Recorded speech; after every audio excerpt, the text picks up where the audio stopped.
திண்டுக்கல் மாவட்டம் வேடச்சந்தூர் அருகே அரசு பேருந்தில் ஏற்பட்ட பராமரிப்பு குறைபாடு பயணிகளிடையே அச்சத்தை ஏற்படுத்தியுள்ளது.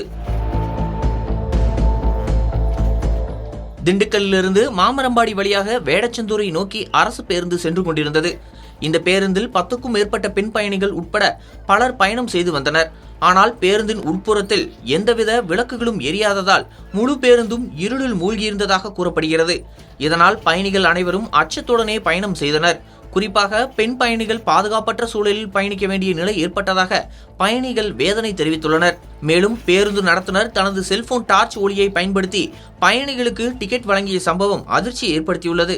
இந்த காட்சி பயணிகளிடையே பரபரப்பை ஏற்படுத்தியது. அரசு பேருந்துகளை முறையாக பராமரித்து இரவு நேரங்களில் பெண்கள் அச்சமின்றி பயணம் செய்ய தேவையான வசதிகளை அரசு உடனடியாக ஏற்படுத்த வேண்டும் என பொதுமக்கள் மற்றும் பயணிகள் கோரிக்கை விடுத்துள்ளனர்.